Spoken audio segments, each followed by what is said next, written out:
आप ये क्या इशारा कर रहे हैं कि मुसलमान इस देश में बीजेपी की वजह से, गृह मंत्री और प्रधानमंत्री की वजह से, उनकी नीतियों की वजह से सुरक्षित नहीं है?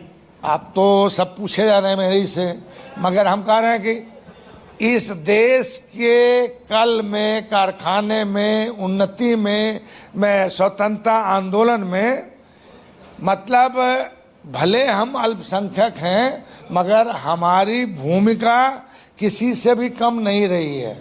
आप तो जर्नलिस्ट हैं, आप जो इंडिया गेट में लगा हुआ है, लोग जाते हैं देखने के लिए। 8,000 से ज़्यादा सिर्फ मुस्लिम शहीद का नाम उस पे दर्ज है। तो अगर कोई किसी संप्रदाय का नाम लेके किसी को मतलब उंगली दिखा रहा है, तब आप समझिए कि आप उस स्वतंत्रता सेनानी और उन शहीदों के प्रति अनादर कर रहे हैं। पर बस इतना ही है। नहीं, लेकिन सिद्दीकी साहब, क्या वाकई इतना खराब देश का माहौल हो गया है कि आपको यहां तक कहना पड़ा कि मैं अपने बच्चों से कहूंगा विदेश में ही पढ़ें, वहीं नौकरी ले लें? देश के हालात अब इस तरह के नहीं रह गए कि वो वापस आकर यहां रहें, यहां नौकरी करें, यहां सरवाइव कर सके? अब जैसा है कि हम तो छोड़ने वाले नहीं हैं, ठीक है। हम तो पैदा हुए यहीं, मरेंगे यहीं। हमारे 7 पुश्त, 8 पुश्त, 10 पुश्त जब से मुसलमान में कन्वर्ट हुए होंगे वो गरे हैं यहीं। इसलिए हमको कितनों मतलब गला में हाथ दे के कहीं, मतलब गला में हाथ दे के भगाने का मतलब ये नहीं है।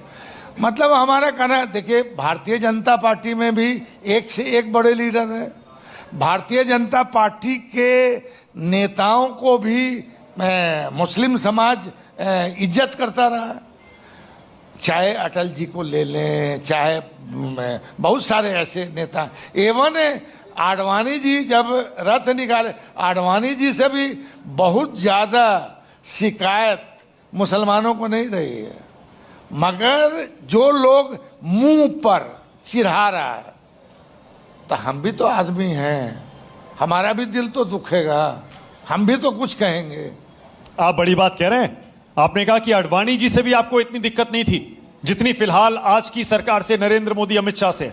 बहुत बड़ी बात कह रहे हैं आप सिद्दीकी साहब, क्योंकि इसी बिहार में आडवाणी जी का रथ लालू जी ने रोका था। जरा याद दिलाइए वो घटना और बताइए तब से आज के हालात कैसे बदतर कैसे हैं।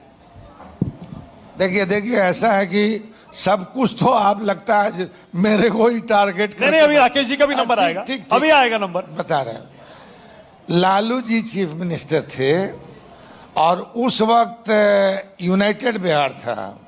बिहार और झारखंड जो बना है वो एक साथ था।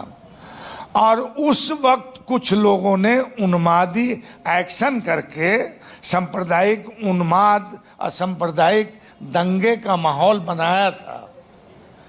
तो इस वजह से कि जब हम नहीं कह रहे हैं कि आडवाणी जी या राकेश जी या कोई दूसरे नेता किसी भी तरह का प्रोवोकेशन करते हो सांप्रदायिकता का, मगर जो मॉब होता है ना, और उसमें जो उन्मादी नारा देने वाला होता है, वो बहुत उन्हीं का ज़्यादा रोल होता है। तो उस वक्त उन्होंने पहले अनुरोध किया था आडवाणी जी से, आदरणीय थे हमारे, उनसे कहा था कि अभी फ़िलहाल आप स्थगित कर दीजिए अपनी यात्रा। उन्होंने यात्रा नहीं स्थगित की। फिर उन्होंने अनुरोध किया, फिर नहीं की।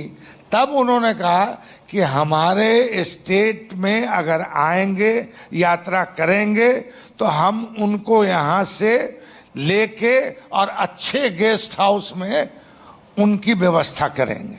वो व्यवस्था उन्होंने किया था।